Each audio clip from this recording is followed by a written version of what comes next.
का वर्णन शिव महापुराण की कथा कहती है।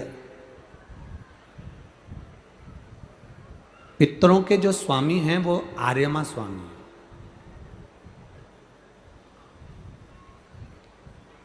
आर्यमा देव पितर किसको कहते हैं?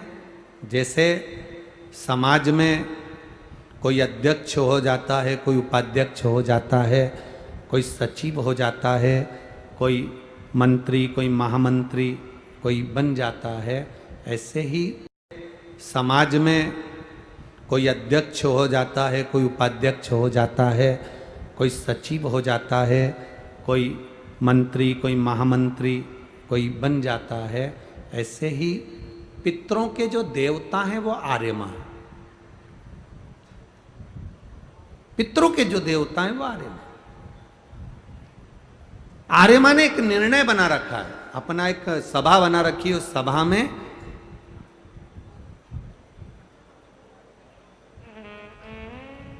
जो जीव अच्छा कर्म कर कर जाता है उसको एक पद पर प्रतिष्ठित कर दिया जाता है, जिसको देव पितर कहते हैं। देव पितर का काम क्या है? कोई तुमसे पूछे कि पितर और देव पितर में अंतर क्या है, पितर और देव पितर में अंतर क्या आता है, देव पितर का कार्य क्या है?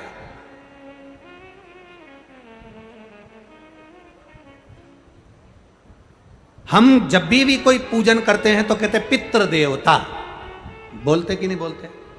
पर आज तक हम अब ये नहीं बोलते कि देव पितर का कार्य क्या है, देव पितर क्या है।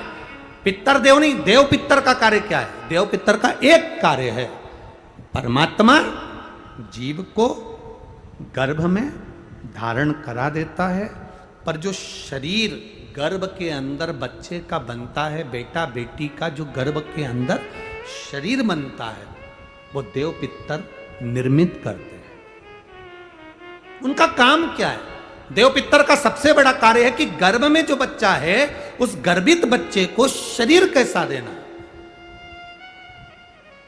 उसकी नेत्र ज्योति कम रखना है, श्रवण शक्ति कम रखना है, उसकी छाती में, उसके हृदय में, उसके दिल में छेद करना है, हड्डी को कमजोर करना है, पांव टेढ़ा करना है, हाथ टेढ़ा करना है, या उस शरीर को सही तरह से निर्मित करना। ये देव पितर का काम।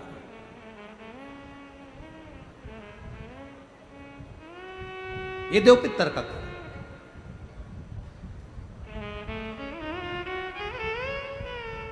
एक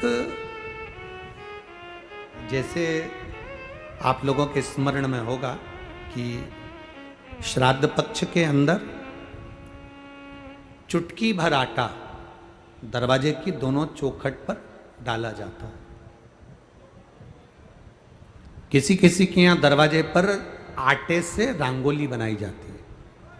कहीं देखिए आप लोगों ने कि नहीं देखी? स्मरण में होगा किसी के, दरवाजे पर आटा डाला जाता है, वो देव पितर के भाव से डाला जाता है। का मंगल विवाह नहीं हो रहा हो, शुभ कार्य की सूचना नहीं आ रही हो, बहुत दिनों से एक फाइल कहीं लगी हुई है, अटकी हुई है, नहीं काम हो रहा, हम उनसे कहेंगे ये जो 16 दिन श्राद्ध के हैं, जितने दिन निकल गए निकल गए, जितने दिन बचे हैं उन दिन में आपके दरवाजे के बाहर एक चुटकी घर से आटा लाकर चौखट के इस ओर, चौखट के उस ओर, दोनों जगह चुटकी भर आटे को डालना प्रारंभ करो। 16 दिन श्राद्ध के पूर्ण हो। जब अमावस्या आए, किसी जलाशय, सरोवर, तालाब, बावड़ी, कुआं, उसके पास में घी का दिया लगाकर आना, बाबा से प्रार्थना कर कर आना।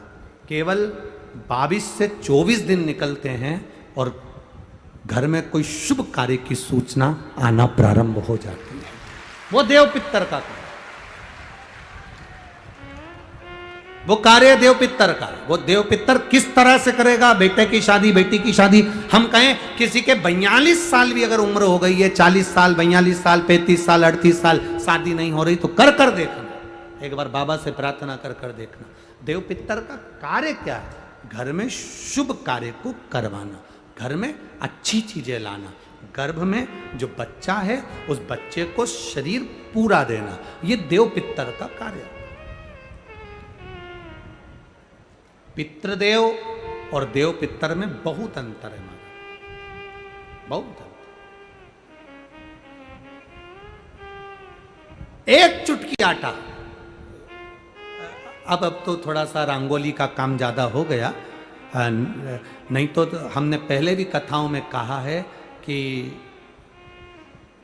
3 जगह पर आटे की रंगोली काम करती है, जिसका फल 1000 गुना होता है। 3 जगह पर आटे की रंगोली काम करती है, हमने पहले भी कहा। पहला, पितरों की पूजन हो रही हो, पितरों का पाटा भरा रहा हो, पितरों के लिए जोत लग रही हो, पितरों के लिए या अन्य स्थान पर कहीं पूजन हो, तो वहां पर आटे की रंगोली काम आती है। वहां पर रंग बिरंगी या पत्थर की रंगोली नहीं, मिट्टी की रंगोली नहीं, आटे की रंगोली काम आती है। दूसरे नंबर पर, तुम्हारे घर में यज्ञ हो रहा हो, घर के बाहर यज्ञ हो रहा हो, यज्ञ चल रहा हो, उस यज्ञ में 3 परिधियां बनती हैं ब्रह्मा विष्णु महेश की। देखिए आप लोगों ने, यज्ञ कुंड जो बनाया जाता है, उस यज्ञ कुंड पर पत्थर की रंगोली नहीं, मिट्टी की रंगोली नहीं, आटे की रंगोली डलना चाहिए। ये पहले डलती थी, अब लोगों ने फैशन में दूसरी डालना प्रारंभ कर दी। आटे की रंगोली डली होती है जब हम सांकल्य छोड़ते हैं, अग्नि को जब हम सांकल्य देते हैं, तो जिस आटे की रंगोली उस पर बनी होती है, तो हमारी जो सांकल्य छोड़ी जाती है उसमें से एक अंश भाग हमारे पितरों के खाते में चला जाता है, जिससे पितरों की मुक्ति प्राप्त हो जाती है। तीसरा, आटे की रंगोली तीसरी, घर में शादी हो रही हो, मंडप बंधा हो, उस मंडप के नीचे जब पूजन हो रही हो, उस समय पर पत्थर की या मिट्टी की रंगोली नहीं। अगर पंडित पूजन करा रहे हैं या मंडप की पूजन हो रही है, जिसके नीचे लड़का लड़की की भांवर होगी, दूल्हा बैठेगा, दुल्हन बैठेगी, वहां मिट्टी की रंगोली या पत्थर की रंगोली नहीं, उस जगह पर आटे की, हल्दी की रंगोली डाली जाती है। अब आपके यहाँ डालते कि नहीं डालते पता नहीं, पर हमारे यहाँ शास्त्र रीति कहती है ये 3 जगह की जो रंगोलियां हैं, ये हमको आटे की रंगोली डलने से। क्यों शादी के मंडप में पत्थर की रंगोली या मिट्टी की रंगोली क्यों नहीं डाली जाती? शादी के मंडप में, यहाँ दूल्हा दुल्हन की शादी होती है, वहाँ पंडित जी भी आटे की रंगोली डाल देते हैं, घर की बहन बेटियां आटे की रंगोली डाल देती है। उसका कारण क्या होता है? जिसकी शादी में मंडप के नीचे आटे की रंगोली डलती है, वहां पितरों को निमंत्रण नहीं देने की जरूरत पड़ती, वहां पितर उस वर कन्या को आशीर्वाद देते हैं, जिससे उनका वंश बढ़ता है, वंश रुकता नहीं। और ये निश्चित है, जिसकी शादी में, जिसके विवाह में आटे की रंगोली डलकर भांवर हुई होगी, उसके घर में संतान सुख रुक नहीं सकता, उसके यहाँ संतान का सुख होता ही है। जिसके यहाँ आजकल ये पत्थर रंगोली डाल देते हैं, डाल दिया और कह दिया बस, क्योंकि आजकल फैशन में तो दुनिया जी रही है, तो आटे की रंगोली कौन डाले, तो वो फैशन में चल गया, तो संतान की प्राप्ति में भी थोड़ा सा। अब तुम देखो पहले का समय, आज का समय कितना अंतर है महाराज।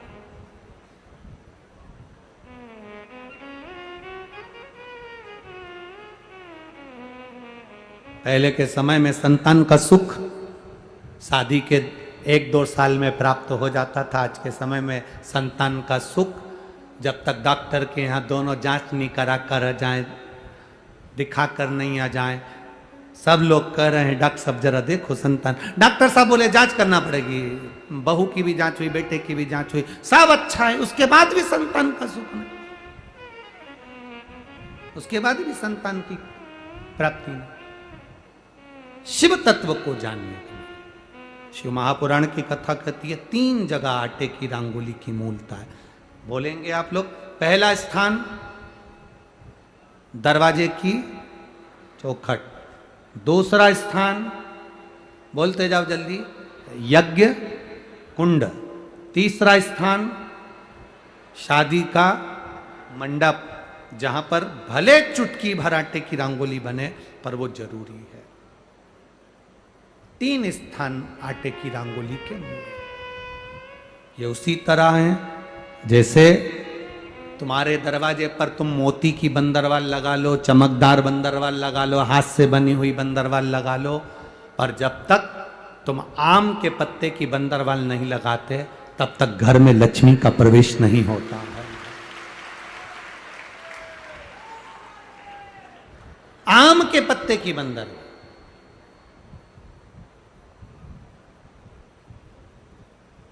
कहा गुरुजी आम के पत्ते की क्यों? तो शास्त्र कहता है, शिव महापुराण में उमाखंड कह रहा है, कामदेव आम के पल्लव में छुपकर बाण मार रहे थे। कहां छुपे थे? आम के पल्लव में, आम के पत्तों में छुपकर कामदेव बाण चला रहे।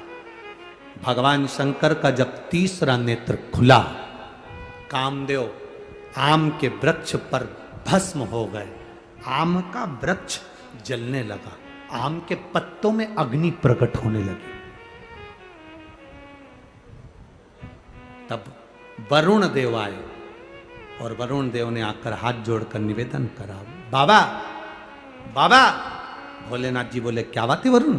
वरुण जी कहते हैं, इस आम के वृक्ष ने तो कुछ नहीं बिगाड़ा, फिर ये क्यों जल रहा? आप कृपा करिए, दया करिए। शंकर भगवान ने वर प्रदान कर दिया, तूने मेरी दृष्टि का तेज ग्रहण करा है, मैं तुझे वर देता हूं। जिसके दरवाजे पर आम के पल्लव की बंदरवाल बंधती है, उसके घर में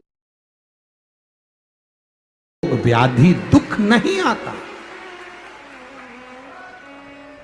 अब तो आम के पत्ते गायब हो गए और आम के पत्ते की जगह प्लास्टिक के आम के पत्ते बनकर आ गए,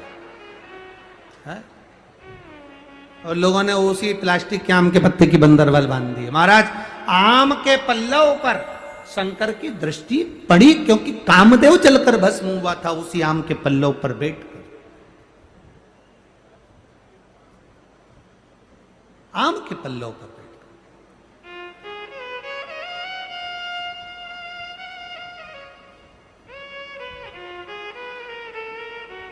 महाराज, शिव कथा कर रही है, भगवान शंकर का संवाद कर रहा है, भगवान शंकर का स्मरण कर रहा है। जब सुप्रिया ने अपने पुत्र से कहा, वृषकेतु से कहा कि शिव भक्ति से भगवान शंकर को 1 लोटा जल जब हम पितृपक्ष में भी समर्पित करते हैं तो हमारे पूर्वजों को वो जल प्राप्त होता है, शिव भक्ति का बल प्राप्त होता है।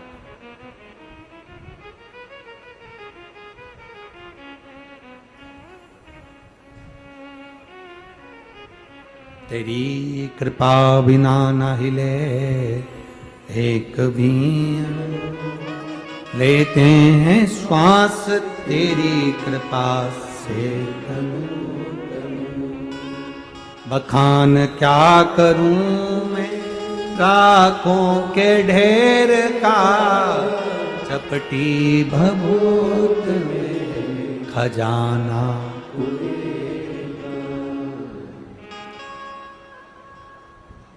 एक लोटे जल से पितरों की तृप्ति है।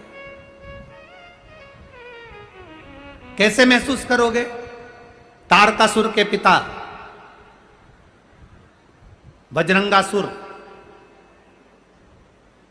तारकासुर के पिता का नाम था बजरंगासुर।